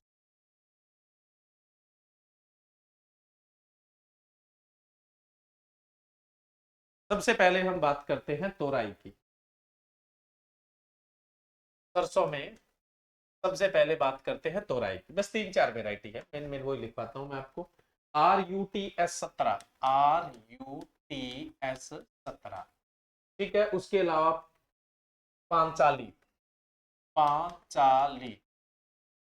उसके अलावा अपने बात करें PT 303, PT 303। और उसके अलावा अपने बात करें भवानी, भवानी। ठीक है।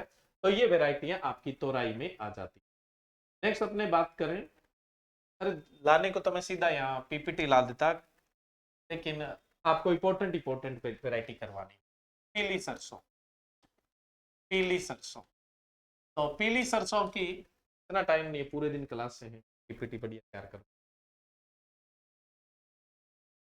66 197 3, एक तो ये वेराइटी है ना, जो अपने बिहार में लगती है। एक राजेंद्र सरसों फर्स्ट, पीली सरसों की वेराइटी है, ध्यान रखना। राजेंद्र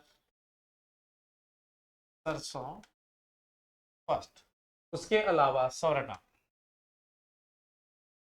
ये पीली सरसों की वेराइटी। नेक्स्ट अपने बात करें तो अगली आ जाती है राई की। राई, भारतीय सरसों जिसे बोलते हैं, सबसे इंपॉर्टेंट तो यही है। राई की कौन कौन सी वेराइटी लगाते हैं? Aruna, sorry Varuna, Puasa bold, क्रांति। वरुणा, पुस्सा बोल्ड, और क्रांति, ठीक है। और इसके अलावा राजेंद्र राय पछेती, राजेंद्र राय पछेती, राजेंद्र अनुकूल, और इसके अलावा मैं बात करूं तो राजेंद्र सुफलाम, राजेंद्र सुफलाम, राजेंद्र सुफलाम, ये राई की वेराइटियां हैं, ठीक है। नेक्स्ट चलते हैं अगली क्रॉप में।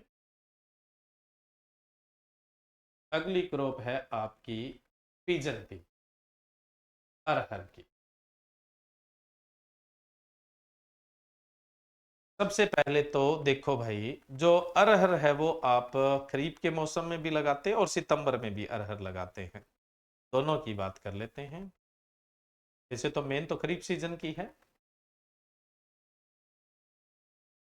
जो सितंबर में लगाते हैं ना, वो दियारा क्षेत्रों के लिए लगाया जाता है, बता देते हैं अभी।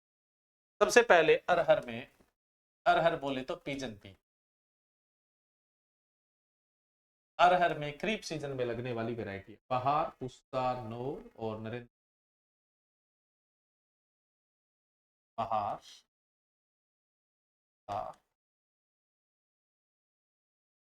नरेंद्र, अरहर वन, और उसके अलावा मालवीय चमत्कार, मालवीय चमत्कार, ये सब मुख्य फसल के रूप में लगाई जाती है। मालवीय चमत्कार को MAL 31 भी बोलते, सॉरी 13 बोलते हैं, M13 के नाम से जानते हैं। मुख्य फसल में तो ये लगती है। दायरा खेती, दायरा खेती का मतलब होता है नदियों के किनारे की जाने वाली खेती, जब नदियों का पानी। तो दायरा खेती की जो सॉविंग होती है वो कब होती है? देखो मेन सीजन की तो सॉविंग 1 से 31 जुलाई होगी, 1 से 31 जुलाई। और जो दायरा खेती है उसकी जो बुआई होती है वो 25 अगस्त से 15 सितंबर तक, 25 अगस्त से 15 सितंबर तक हो, 15 सितंबर तक हो। और इसमें आप कौन सी वैरायटी पुस्सा, नो और शरद लगाते हैं? कौन सी? पुस्सा, नो और शरद वैरायटी लगाते हैं। ये दो वैरायटी आप दायरा खेती लगाते हैं, ठीक है। चलिए नेक्स्ट क्रॉप में चलते हैं अपने। हो भी अब अपने पोटैटो।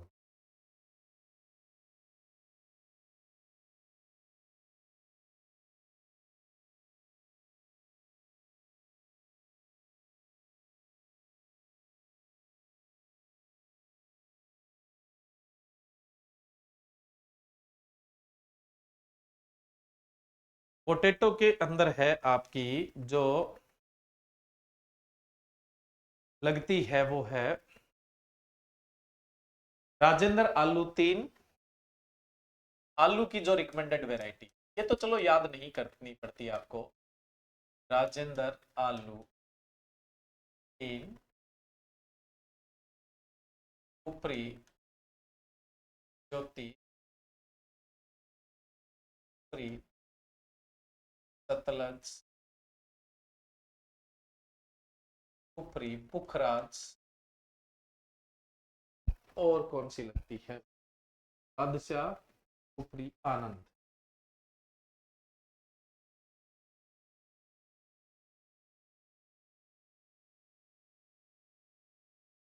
उपरी, बहार, और उपरी, बादशाह। ये जो वैरायटी है ये बिहार के लिए रिकमेंड की जाती है पोटैटो की, है ना। उसके अलावा ये जो प्रभेद है ना, ये जनरली मध्यम से अगेती के लिए फेमस, मध्यम से अगेती सीजन, अगेती या मध्यम सीजन के लिए लगा रहे हो, अगेती या मध्यम सीजन के लिए लगा रहे हो। पछेती और बात कर लेते हैं।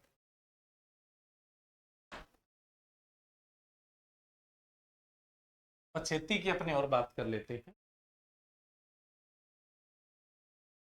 है ना भाई। टेस्ट सीरीज के भी तो वीडियो डले हुए हैं सारे के सारे। चलो पहले अपने लास्ट में जरूर डिस्कस करेंगे। राजेंद्र आलू फर्स्ट, उपरी सिंदूरी, राजेंद्र आलू, फर्स्ट कुपरी सिंदूरी, कुपरी लालिमा। एक मिनट तो लालिमा देखनी पड़ेगी, है या नहीं? है। ये पछेती है। जो पछेती होती है वो 120 से 130 दिन में पकती है। कितने दिन में पकती है? 120 से 130 दिन। ये भी आप ध्यान रख लीजिए। और अगेती है वो कितने दिन में तैयार हो जाती है? वो 90 से 105 दिन में। ये अगेती और मध्यम वो 90 से 105 दिन में तैयार हो जाती है। ये पोटैटो की बिहार की रिकमेंडेड वेराइटियां।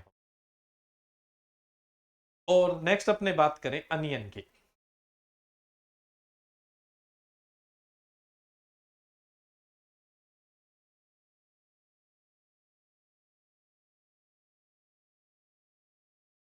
अनियन पुस्सा रेड तो पूरे भारत में लगती है। पुस्सा माधवी भी पूरे भारत में लगती है। पंजाब सिलेक्शन भी पूरे भारत में। तो ये तो कोई सा भी स्टेट हो, ये तो तीन रिकमेंड की जाएगी। ठीक है। और पूसा रत्नार के अलावा अपने बात करें तो N53 खरीफ का है। मेनली तो प्याज रबी सीजन का है ना। अर्का निकेतन, अर्का कल्याण, और उसके अलावा अर्का बिंदु। अर्का बिंदु प्याज की किस्म है, और पुस्सा बिंदु पूछ ले तो बैंगन की है। ठीक है, अर्का बिंदु प्याज की है और पुस्सा बिंदु है वो बैंगन की। गोल बैंगन होता है उसकी।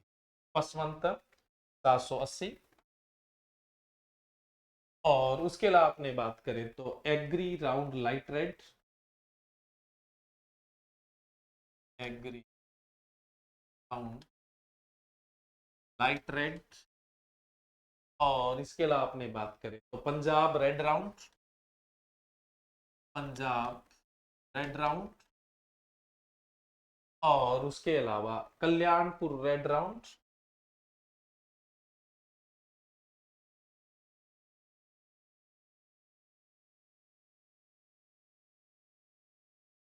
और SAR सेकंड। ये अनियन की बिहार में रिकमेंडेड वेराइटियां। ठीक है। नेक्स्ट अपने चलते हैं अगली क्रॉप आपकी लहसुन की कौन कौन सी वेराइटी लगती है।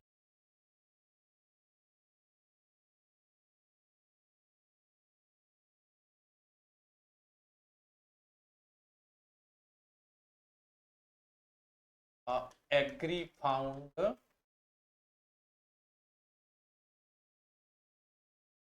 सफेद, यमुना सफेद,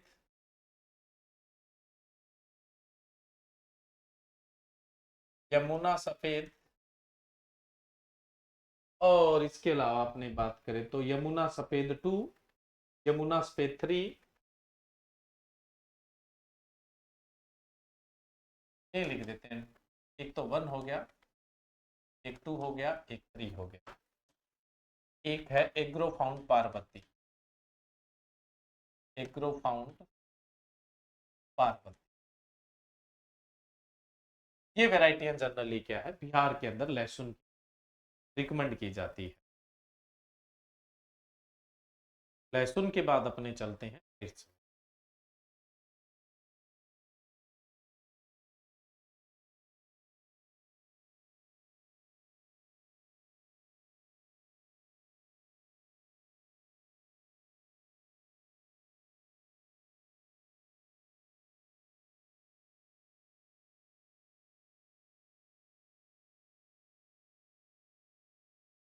आंध्रा ज्योति, और उसके अलावा पुस्सा ज्वाला,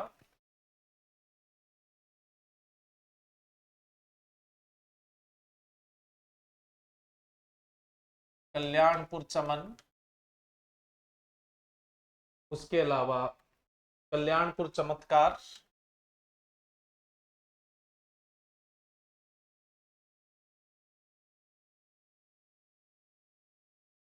भाग्य लक्ष्मी के अलावा कल्याणपुर फर्स्ट,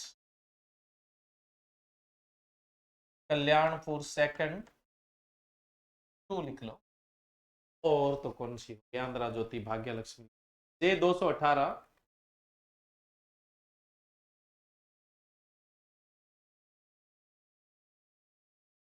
पंजाब लाल,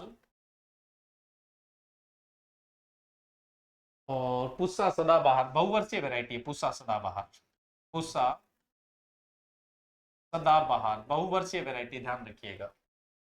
और अन्य किस्मों में सूर्य रेखा,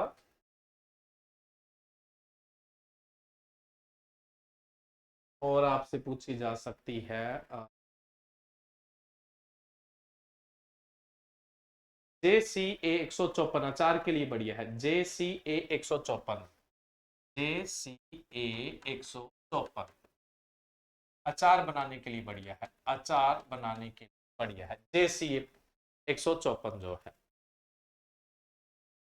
अर्का प्रजाति कहां से निकलती है? अर्का IHR बेंगलोर से निकलती है, Indian institute of horticulture research Hesaraghatta Bangalore से जो भी वैरायटी निकलती है उसे आप उसके आगे अर्का लगाते हैं, क्योंकि वहां एक अर्का पवित्र नदी है, उसके नाम से ही इनका कोड है वो।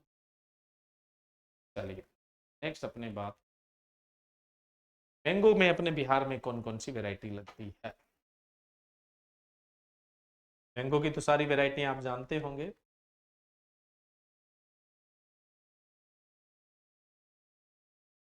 चलिए सबसे पहले तो अपने बात करते हैं मई के अंत से जून के शुरू तक पकने वाली आम की वैरायटियों की बात करते हैं।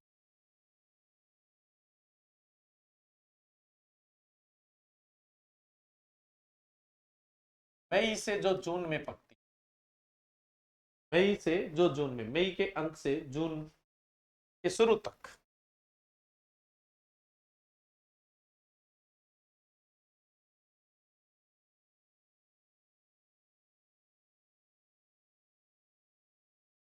जून के प्रारंभ तक जो, ये कौन कौन सी वैरायटी है? ये है मिठुआ, सुंदर प्रसाद, मिठुआ, सुंदर प्रसाद, और उसके अलावा गुलाब खास, बंबई,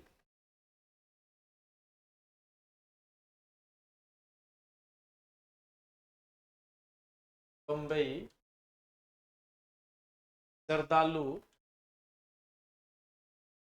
और इसके अलावा अल्फांजो।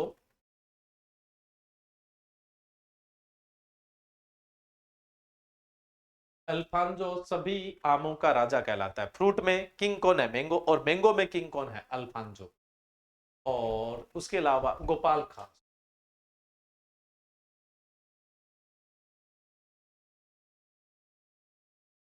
गोपाल खास, ये मई के अंत से जून के प्रारंभ में पक जाती है।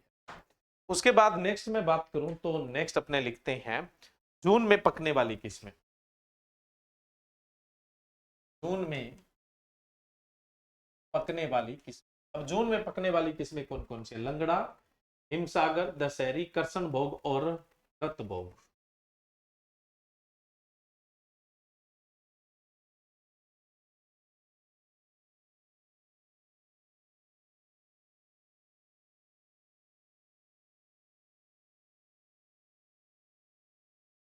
भरत भोग हो गया, करसन भोग हो गया, दशहरी हो गया, लंगड़ा, और उसके अलावा हिमसागर।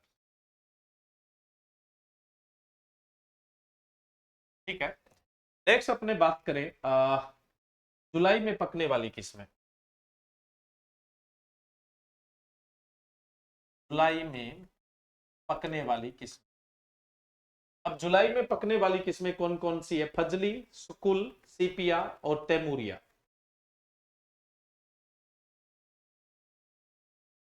सीपिया, तैमूरिया, फजली,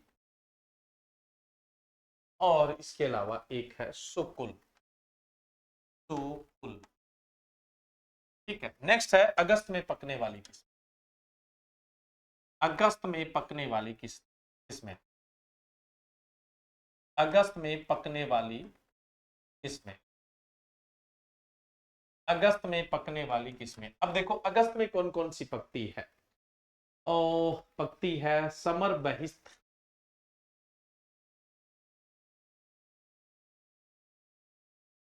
समर बहिस्त, और चौसा बारहमासिया,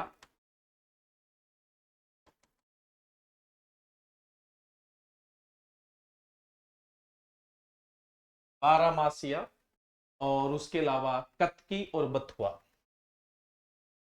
कतकी और बथुआ, ये सब पछेती किस्में हैं। ये आम की सारी पछेती किस्में, चौसा सबसे पछेती किस्में मानी जाती। तो ये आम की मई से जून, मई के अंत से जून के शुरू में, फिर जून में पकने वाली, फिर जुलाई में पकने वाली, फिर अगस्त में पकने वाली। अब हम बात कर लेते हैं आम की कुछ संकर किस्मों की, बात कर लेते हैं अपने आम की संकर किस्मों की बात कर लेते हैं, हाइब्रिड जो वैरायटी है उनकी बात कर लेते हैं।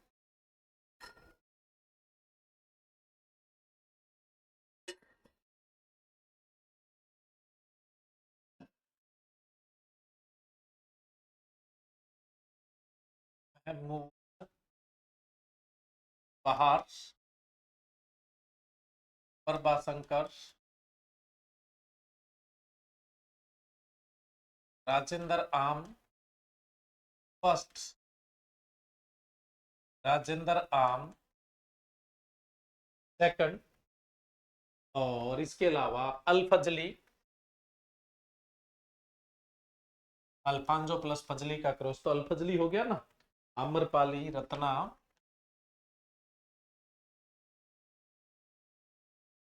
आम्रपाली, रत्ना, मलिका, मंजीरा, उसके अलावा अपने बात करें तो सबरी, जवाहर, सिंधु,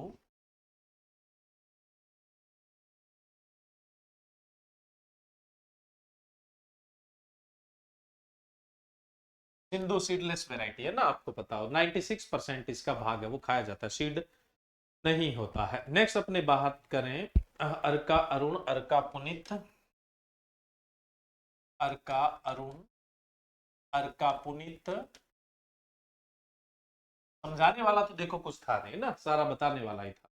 अर्का अनमोल, अर्का नीलकिरण,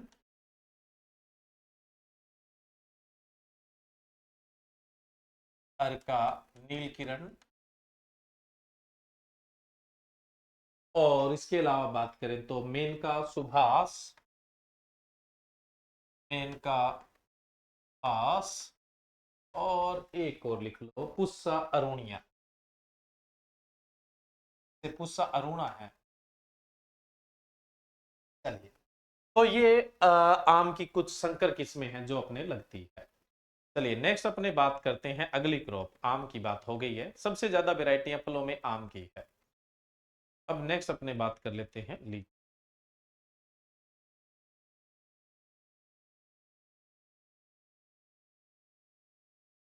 लीची तो हमें याद करना ही पड़ेगा, बिहार की फेमस है भाई।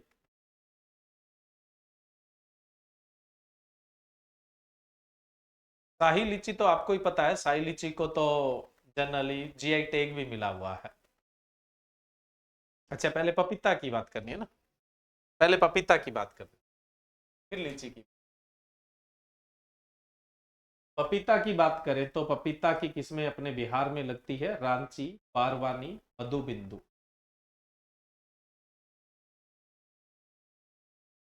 बारवानी,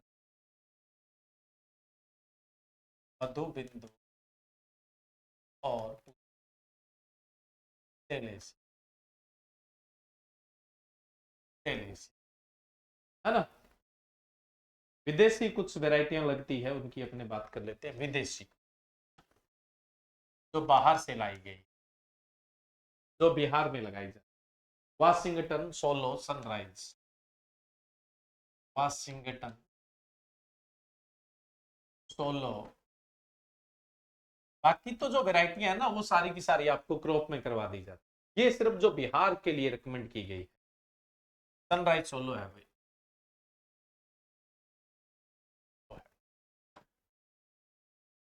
ठीक है, और उसके अलावा रेड लेडी, रेड। नेक्स्ट अपने बात करें पपीता के लिए इतनी ही। नेक्स्ट अपने बात करते हैं बिहार में जो सबसे पॉपुलर है कौन सा, लीची। लीची की बात करें तो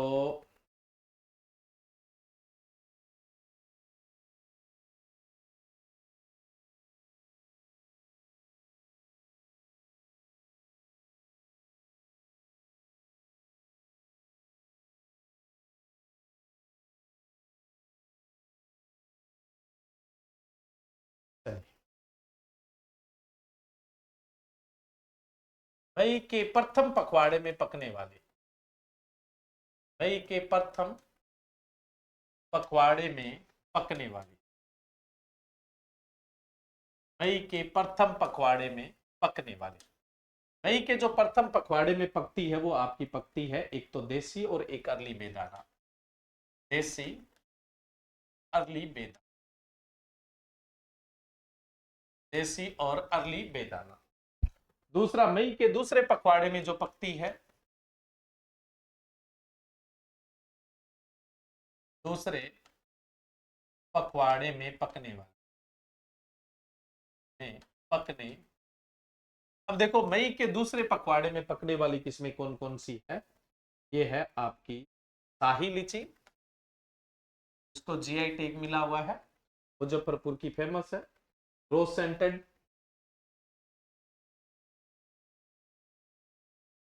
और पूर्वी। नेक्स्ट है अपने मई के अंत से जून के प्रथम में पकने वाली,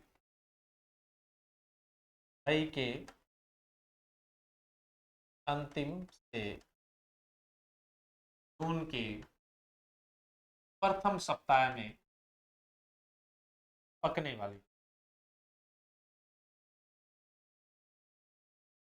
इसमें कौन कौन सी आ जाती है भाई, यानी जो लेट वेराइटी है वो आ जाती है चाइना, कस्बा,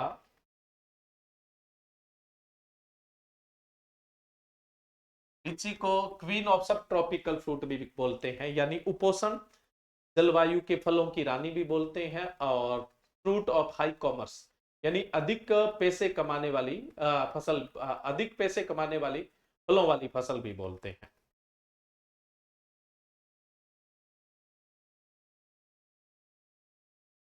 मदरांजी और लेट बेदाना,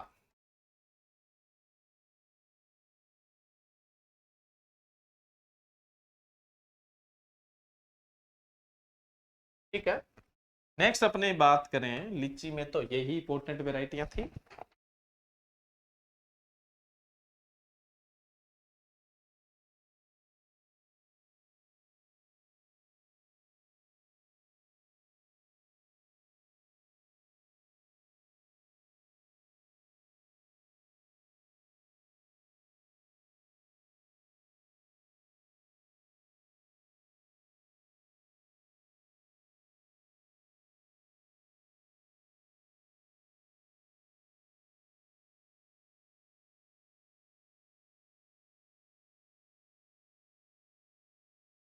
चलिए भी यही मेन जो रिकमेंडेशन वाली है, गर्ल्स की, और कौन से एरिया में कौन सी क्रॉप है वो ज्यादातर लगाई जाती है, और खाद व उर्वरक की रिकमेंडेशन क्या है, खाद व उर्वरक की रिकमेंडेशन क्या है फसलों। तो ये सारी की सारी एक ही क्लास में कल करवा देंगे, ठीक है।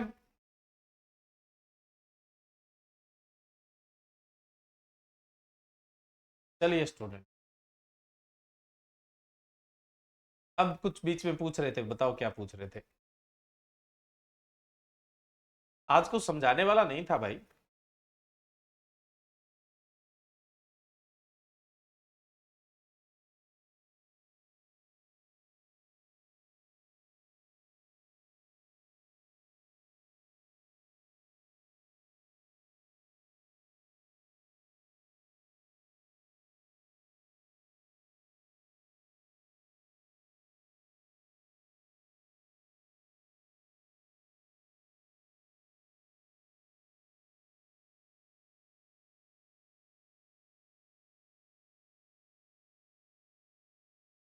चलिए क्लियर है स्टूडेंट्स?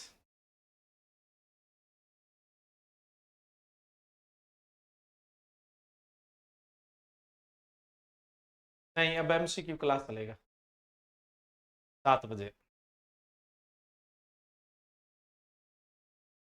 कौन से एग्रो क्लाइमेटिक जोन करवा दिए थे भाई पहले? एग्रो क्लाइमेटिक जोन है वो पहले ही करवा दिए थे। सॉइल और एग्रो क्लाइमेटिक जोन पहले करवा दिए।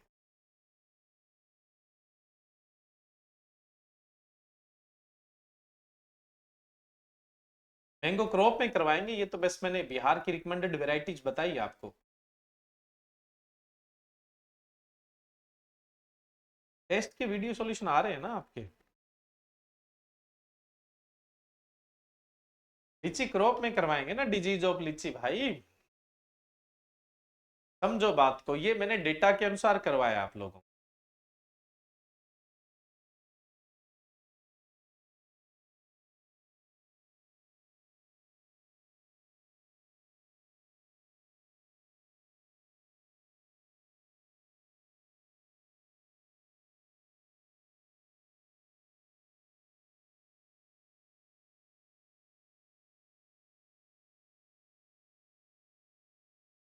बिल्कुल हो गया भाई। सिलेबस में आपके ब्रीडिंग बची है थोड़ी बहुत, और के अलावा एक्सटेंशन कल कंप्लीट कर देंगे, 40 बचा। चलिए, ओके, थैंक यू।